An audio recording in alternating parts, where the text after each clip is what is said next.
Hi, I'm Johnny and you're watching the Hexy Beast.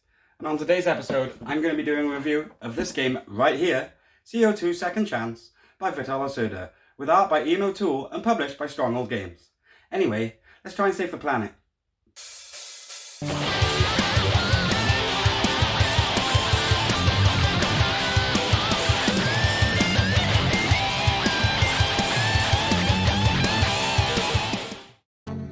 In CO2 Second Chance, each player manages an energy company that responds to government requests for new, clean power plants. The goal of the players is stopping the increase of pollution while meeting the demand for sustainable energy. You will need enough expertise, money and resources to build green power plants. Energy summits will promote global awareness while allowing companies to share little of their expertise and learn more from other societies. If the pollution is not stopped, it will be the game over for all of us. Okay, so the first thing we're going to do is we're going to get a board and lay it out like so. Then we're going to take this stack of fossil fuel tiles, and we're also going to take this stack of summit tiles and we're going to shuffle them and put them in a space next to the board. And then what we're going to do is we're going to take a load of these purple carbon emissions permits token thingies, and we're basically going to be placing them around all these purple spots on the outside of the board. Just like this. And take this red looking CEP thing and place it on the number 3 space in the market, and take another 2 CEPs and place them in the middle of the market. Take the rest of the CEP tokens and place them in a stack near the board. Then we're basically just going to take a round marker and put it there, and then we're going to take our turn marker and put it there. Then we're going to take this CO2 marker and place it on the 400 parts per million space of the CO2 track. And in the solo game, we're just going to start with 20 points. So we're going to place marker on the 20 point space of the victory point track. Then we're going to take each of these 3 different colored tokens individually, and we're going to randomize them using this bag that comes with the game. And we're going to be placing them into these spots here over on the board. Just like this. Also, let's create a bank of the various denominations of tokens available. These are all denominations of billions of dollars. So this is a 1 billion, this is 2 billion, 5 billion, 10 billion, etc. Then what we're going to do is we're going to take all these horseshoe-shaped proposals and the wooden power plant pieces and place them next to the corresponding spaces on the board, just like so. Then what we're going to do is we're going to take all of these UFO looking tokens and we're going to shuffle them up, and we're going to return 2 to the box, and we're basically going to place them in all these spots around the outside of the central market, just like this. And this will basically determine what kinds of power plants you can build in different parts of the world. So now it's time to set up the player. We'll take a player board of the colour we choose, one each of these handy little player aids to go on the side. We get one of our colour pentagonal token and one of a different colour. I'll explain why later. These are some control markers. We've got 4 scientists, 3 of which we're going to take and put on the board in another space, which I'll show you in a minute.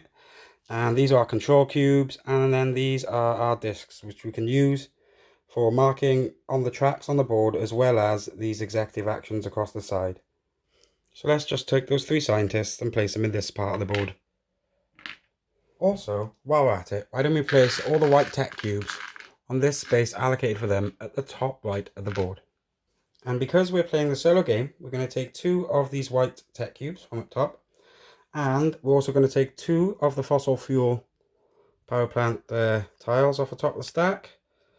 And as you can see, both of these are 30. This means basically that one of these white cubes will go onto the 3rd space on these construction goals, and then we're going to have a white cube on the 3rd space of these summit goals. Then what we're going to do is we're going to take 6 of these summits and put them in the spaces on the board by here, just like this. Okay, so now back to the player. And what we're going to do here is we're going to, like I said, we're going to set up this by here. We're going to take that and this and put it there. Also, as you can see, we're going to take 3 of these cylinders and put them by here. We're also going to start the game with 3 books, our scientist, 2 carbon emissions permits, and 2 tech cubes. Also, don't forget to grab all of these infrastructure tokens. Then we're just going to grab this victory condition card. As you can see, we need to play all 4 decades to win. We need to complete 2 private goals and all but 3 UN card goals. Speaking of which, let's set up the UN card deck now. So, shuffle each of these UN goal cards individually and deal 4 of them into 2 rows. So that's our UN display setup. Okay, so first thing you want to do is take all these private goal cards with the co-op symbol on them. And you're going to turn them over. Anything with this symbol you're going to remove for the solo game. So we're just going to get rid of them. Okay, I've given these a shuffle and I'm going to deal myself 2 private goals, which I have to complete by the end of the game. In this case, I need to have 6 carbon emissions permits in my hand at the end of the game, and I need to have unlocked all my scientists by the end of the game. And then we're going to take these lobbyist cards, give them a good shuffle, and deal 5 of them to ourselves. And we're going to be able to use these throughout the game. And I'm going to set these up next to my player board. Okay, just one more part before we start playing, and that's to distribute these control cubes for our enemy, which is basically what they do. They'll just block spaces on these control tracks from us. And in order to do that, what we're going to do is we're going to move our way across this top row, and starting in the continent we actually live in the real world, so in my case I'm going to be starting in Europe, we're going to be going around clockwise and placing one of those cubes into each of the spaces on the track represented by an icon we come across as we go across this top row. If we've done too many, we'll go across the bottom. It's nice and simple really. It'll make more sense when you see it actually unfold on the board. So for example, I'm in Europe, and the first tile that I need to place a cube on is a forestry tile, and the first one is up here. So we're going to skip clockwise and place a cube by here. And we're basically just going to keep doing that until all the cubes are placed. In this case, they've ended up in these positions. Anyway, let's just get to playing the game. Okay, in CO2 Second Chance, what we're trying to do is survive all 4 decades. And each decade is made up of 4 actions and some end phases, which I'll explain as we play. And apart from the way we can lose on the card, we can also lose if this marker ever goes above 500 plus. And we'll also lose if our victory points ever drop below 0. Okay, so the game of CO2 is broke up into phases, starting with the operations phase, going into the income phase, followed by the environmental goals, the energy supply, and then we do the end of decade stuff. So let's get on with the operations phase. Okay, so in the operations phase, we can take 1 of these actions and up to 3 of these actions. We can also choose to increase the parts per million of CO2 in the atmosphere in order to take a second action this turn. This is what the other player's action piece is for. Okay, so the 3 actions we could take on our turn, as you can see, we've got this nice little player to help us out, are propose, infrastructure, and to build power plants. And for my first action this turn, I think we might as well just get started. What I'm going to do is I'm going to show you the propose action. And the way we do this, to indicate that we're taking this action, I'm going to place this piece by here. So basically now what we're going to do is follow the steps here, which are place a new projectile, checking the agenda, gain 1 in the track of the tile we place, and then we're going to receive the grant that's printed on the space on the board. And I'm going to go show you how to do that now. When we propose a project, what we're going to do is we're going to take one of these tiles and place it on the board. And I think, based on where the inspector cubes are, that we should probably have a look at either trying to propose a solar plant or a recycling centre. And in this case, I think I'm going to propose a recycling centre. So what I'm going to do is I'm going to take this token from by here, and as long there is the type over by here, we can build in any one of the 3 spaces below. So what I'm going to do is, in this case, I think what I'm going to do, because we kind of need money, and there's 5 by here. Yeah, what I'm going to do is I'm going to place this recycling proposal into this space here. And we're going to gain what's underneath it, which in this case is going to be the amount of money based on the carbon emissions permits left in its public spaces. So in this case, we're going to get $5, and we're also going to go up on the recycling track. So what we're going to do is we're going to take one of these red cylinders and we're going to place it on the first space of the recycling track. This means that we're now able to build level 1 recycling plants. Also, here's our $5. Okay, at this point what I'm going to do is I am going to use one of these executive actions. And the one I'm going to use is the move scientist action, which allows us to basically move this guy around the board. And as you can see, it says here where you can move them. So we can either move them from our hand to either a project or a card, which is this little space in the corner by here. So you see, if I was to spend it here, I would lose it permanently and I would gain this reward in the corner. But that's not what I'm going to do. I am actually going to move it to a project. And also when it leaves a project, it's going to gain a level in whatever project it left. So I'm going to take my scientist and I'm going to take him and put him by here on the project that we just proposed.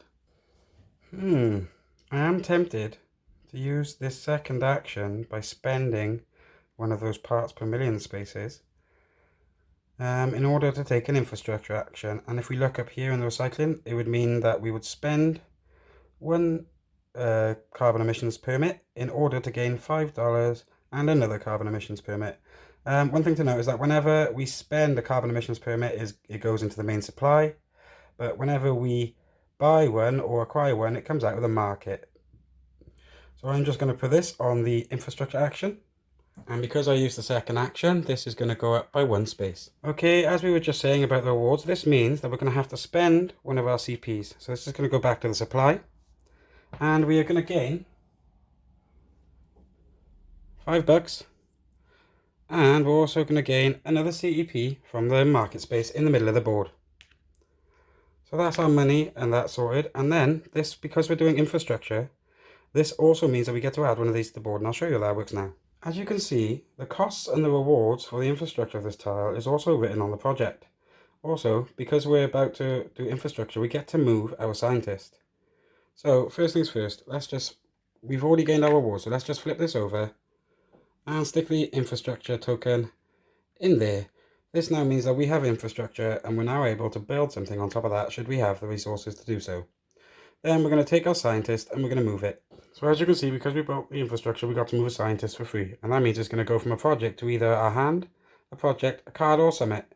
And in this case, I'm going to put it into a summit, which is going to be this space right here in Seattle. And because a scientist left a project, it's now going to increase the recycling level again. And I think before we end our turn, what we're going to do is we're going to take the market action. I think I'm just going to buy another CEP. And when we buy this carbon emissions permit, we're going to have to pay the cost underneath the red space. So in this case, it's going to cost me 3. And when the market is empty, it means the market is now closed until it's refreshed in the next turn. And this is going to go up in price. So next time we buy from this market, it's going to be 4. So say goodbye to $3 and hello to a carbon emissions permit. Okay, so because I think we've done everything that can be done this round, what I'm going to do is I'm going to gather all my pieces back and I'm going to advance the turn counter. Let's go on to turn 2. Okay, so looking at this private goal card that I've got, I need to have all of my scientists by the end of the game. So I think what I'm going to do now is we're going to try and acquire this scientist by using a proposal and taking the action off the space underneath. So we're going to put our action marker onto the propose action. And then what I'm going to do is I'm going to propose a solar plant. And I'm actually going to build this one in South America. This is mainly because it has high demand for it, because it's in the #1 spot, so it means it'd be easier for me to get control here. I'll talk about control when it matters. And basically then we're going to place this by here in this second space, which is going to get us, either allow us to move a scientist or gain a new scientist, and we're also going to go up in the solar track. So let's do that now. So let's take one of these red discs and place it in level 1 of the solar track. And in this case, what I'm going to do is I'm going to gain a scientist. And as you can see by this icon by here, it also lets me go up in a level of my choosing. And I'm actually going to choose to go up to level 1 so that we can actually build that solar power plant we just proposed. Okay, now what I'm going to do is I'm going to move that scientist I just acquired over to that solar power plant. And here he goes. Okay, at this point, I think we might actually be able to build that recycling centre we proposed last turn. But in order to do it, we're going to have to spend some parts per million on that CO2 meter in order to use this second action. But I think that's fine, we should do it now. So what I'm going to do is I'm going to build a power plant. I'm going to build one of these recycling plants. And as you can see, there's a cost associated with it. For level 1, it's going to cost me $7, a CEP, and one of these white tech cubes. So what I'm going to do is we're going to take $7 And then what we're going to do, we're going to spend the CEP and the cube. And because we did it in the first round, we're going to be moving this infrastructure over to the 2010 spot out on the outside track. Then what we're going to do is we're going to take one of these recycling centers and we're going to slot it neatly on top of this, like that. That's completing our first power plant. Way. Now let's gain the rewards. And in this case, the reward is 5 victory points. Also, don't forget, because we used our second action, this goes up. And so we're going to get our 5 points by going 1, 2, 3, 4, 5. We now have a total of victory points of 25 points. So that's the second turn of the round then. So let's just get everything back and move the turn tracker up 1 space. Now, let's get on with our third turn of the round. Okay, looking at turn 3, I'm actually looking at this card by here. Because it means if we build the infrastructure for the solar power plant, we will go up another level in the solar track. Okay, so what I'm going to do is I am going to use my first action to build an infrastructure, which is going to cost us 1 carbon emissions permit. Okay, so doing that is going to mean we're going to get to move this scientist, and for this sake I'm going to move him to Madrid. And when we flip this over, we're going to get 3 tech cubes. So I'm going to grab them now from up here. So that's 1, 2, 3 tech cubes. Also, what we're going to do is we're going to put our infrastructure piece on it again, just like before. And because we moved our scientist off it, we're also going to advance in the solar track, just like this. Okay, at this point, I think I'm going to use one of my executive actions to do one of these cards. And I think I'm going to do this card. So because I've got infrastructure, I am going to basically show that this card has been used, and I'm going to go up in the solar track. So now I'm up to here in the solar track, and that means we can now build level 2 solar power plants when we get to them. Also, I think it might be worth explaining what this little purple space is. Basically, each one of these tracks has a purple space, and if we were to reach it, it would mean we would successfully complete one of these goals. So these environmental goals will basically flip over in the environmental goals phase based on whether we've gone to the purple space on their respective tracks. Or, in the case of the ones with this line and arrow on it, it means it has to go right to the end of the track. Okay, so I made a mistake earlier. I forgot to actually do the control for the recycling plant we built, so I'm going to do that now. Here we go. We've now got control in the 3rd space in Europe.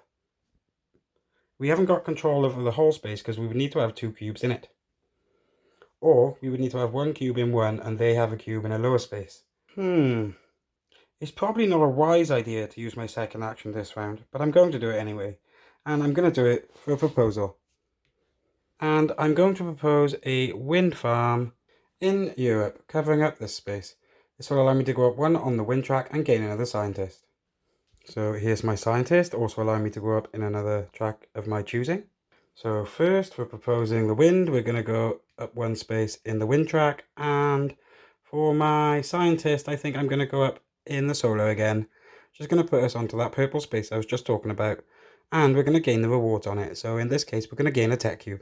Here we go, scientist and a tech cube. And once again, because we used our second action, and I think to round out my turn, what I'm going to do is I'm actually going to move the scientist I just acquired over to the wind farm proposal I just made.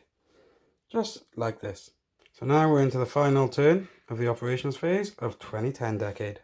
Okay, I think what I'm going to do for my action this round is I'm actually going to put the infrastructure on that wind farm we just proposed. So I'm going to spend the CEP. Okay, so because we spent one of our carbon emissions permits, I'm going to move the scientist away. I'm going to put him on a summit in a minute. We're going to gain $5 and a tech cube, flip this over, and add one of our infrastructure tokens to it. So he's going to be put on wind, and we've completed this summit in Madrid, which I'll show you in a second. So for leaving the wind project, we go up by 1. And here's our $5 and a tech cube. Okay, so now let's talk about completing the summit. So in this case, we've completed this summit in Madrid, which means our little scientist meatballs are going to go back to our hand. And we're going to gain 1 level for each of these icons, and it has to be in either solar or wind. We can distribute it however we like. It doesn't have to be 1 of each. It could be 2 of solar or 2 of wind or 1 of each. Also, because of this, we're going to be flipping over these summit goals, as you can see. So because we've done a solar and a wind, we're going to flip these two over. So this means now, when we do the scoring of the environmental goals, this is going to cost us 2 less victory points at the end of the round. Okay, so another thing we can do with this card's executive action is we could spend tech cubes, providing we had the infrastructure of both forestry and recycling. In this case, we would spend 2 of the tech cubes and we would get 2 victory points in return. But I actually don't have the infrastructure to do that, so we won't be doing that this turn. I got nowhere I could actually move my scientists to, unless I move them onto a card, but I might do that because I wouldn't mind this $3 over there. So let's do that now. I am going to take this scientist and I'm going to place him and lose him permanently, which is a bad thing because I know I'm going to lose the game, but I'm just doing it to show you how it works. And I'm going to place it on here. This means I've lost him, but I do gain $2. So I'm going to take those $2 and put it in my pocket over here. Okay, so that is now the end of the operations phase. I'm going to call that the end of my turn 4. I'm just going to show you the rest of the round and then we're going to go to my thoughts and impressions. So after the operations phase comes the income phase. And at this point, as you can see on these tracks, there's little numbers above them. And what we're going to do is we're going to add up all of these numbers and we're basically going to get to choose whether we want it in points or money. So in this case, we're going to get 2 plus 1 plus 3 for 6. So we can either choose for money or victory points. And in this case, I'm going to choose victory points. So that's 1, 2, 3, 4, 5, 6 victory points. Okay, and that brings us on to the environmental goals phase. And at this point, what we're going to do is we're going to compare what we've built or whatever we've completed, etc. on the board. Also, I forgot when we completed our summit, we were supposed to replace the tile. But at this point, basically what happens is that we check for what we've built and then we flip over the tiles that apply. So we did build a recycling power plant in Europe. So we're going to flip this recycling and we're going to flip a Europe. We also managed to get halfway up the track off the solar. So we're going to flip this one as well. And we did this already, but we flipped the ones we had for our summit. So basically now, anything that's not flipped is worth minus points. So it's, in this case, because we're in round 1, it's going to be -1. If we was in round 2, 3 or 4, it would be -2, 3 and 4 respectively. So in this case, don't forget our inspector variant. It's going to cost us 1, 2, 3, 4, 5, 6, 7, 8, 9, 10, 11, 12, 13, 14, 15, 16, 17, 18, 17, 18, 19. So it's going to cost us 19 points. And we have a grand total of 31 points. So that's going to take us all the way down to 12 points before we've even had to worry about the CO2 levels. Okay, so that takes us on to the energy supply phase, which is where we're basically going to be adding those fossil fuel plant tiles on that we've seen at the start of the game onto the board. And they're basically going to go into every spot that we don't have a power plant on for the decade. So let's do that now. Okay, now we're basically going to deal one of these fossil fuel plants into any 2010 space that doesn't have a power plant in it. So let's do that now. So first one, we're going to have 20 here. That's going to move us up by 2. We're going to have a 30 there. That's going to move us up by 3. 1, 2, 3. It's worth pointing out at this point that I can actually use my victory points to reduce the amount. So what I'm going to do right now is go 1, 2, 3, 4, 5, 6, 7, 8. So I'm going to spend 8 of them. So that's going to bring me down to 4 victory points, bringing this back to 0. Then what I'm going to do is we're going to carry on dishing these out. So that's another 2. That's another 3. 1, 2, 3. And then the only one left now is this one for another 2. So looking at the end of round 1, decade 1, we haven't done too well at all, have we? Also, for each region that actually uses one of these fossil fuel plants, we're going to be removing one of these CEPs from the board, like so. So proposing is going to be worth less using that space in future. So as you can see, at the end of the first decade, things haven't gone so well for us. We are quite high on the CO2 track, and we've only actually got 4 victory points left. If this was to ever drop to 0 or below, we would actually lose the game. Also to remember, if we don't complete 5 of these, we lose the game. Also, if we don't complete 2 of these, we lose the game. And if we wanted even more of a challenge, we could have actually taken a 3rd private goal from this solo deck of goals. But we didn't want to do that. So with that, we move on to another decade and reset this marker. And I think, basically, now you know that as long as we can survive all 4 decades and complete those other things that I just mentioned, we will actually win the game. I don't think it's going to happen this time, and I think right now what I'm going to do is just get back to the table and tell you what I think of the game. Okay, so now you've seen how the game is played, it's time for me to tell you what I think. And in my first category of aesthetics, I've decided to give this one an 8 out of 10. And this is mainly because I feel that the board itself is actually very attractive. It's got nice, bright, colourful, all the iconography seems to pop. You can always see what your actions are doing because of the iconography on the board. It's generally just a general treat to look at. Also, we got to take into account all these nice, big, chunky wooden pieces that you get with the game. And need I say, the board is just big. So I really liked it. I know some people might not enjoy the fact that it's got a lot of tracks on it, but it's a Euro game. That's kind of what you expect. So that was an 8 out of 10 for aesthetics. Okay, so that brings us on to gameplay. And in this category, it got a 9 out of 10. What can I say? I just really enjoyed it. I found that the way everything was interconnected, the fact that it took 3 stages to build your power plants, it meant that you really did feel like you were accomplishing something by the time you actually put one of those pieces on the board. I really found that it just really sung to me in a decision space. It really had that really tight decision space where even though it was prone to AP, I found myself spending a long time really thinking over the best way to optimize my decisions moving forward. So for gameplay, it has to get a 9. It was just such fun to play. Anyway, let's move on to the next category. And that brings us on to accessibility. And this is actually the one place where I felt the game fell a bit short. And it wasn't really anything to do with its design or its iconography or anything, because I feel everything like that is actually really good at informing the player. But I just felt there was a bit of a learning curve to the game. It is definitely hard, and that level of challenge might not be suitable for someone who's new to gaming. So for accessibility, I decided to give it a 7 out of 10. Like I said, it's a really crunchy decision space, but it is quite hard to get your head around, and it did take me a little while to actually understand what I'm doing. And to be honest, I'm probably still making mistakes, and you'll probably tell me in the video that I am. So for accessibility, it's got a 7. Okay, so that means that CO2 Second Chance gets a total score of 8 out of 10. I really find that this game was really enjoyable for me. It's definitely something I'll be playing again. In fact, I'm quite tempted to finish this game I've got set up on the table right now, even though I used it for filming. I just think it's just something I'm going to be coming back to. It was my first Vital Lacerda game, and I'm really looking forward to trying some more out in that collection. So, anyway, if you like this game or anything you see on the shelf behind me, please feel free to check out the link to Firestorm Games below. And before we leave now, I just want to say thank you for watching. Please feel free to smash that subscribe button up there. Check out another one of my videos up here. And most of all, stay hexy, everyone.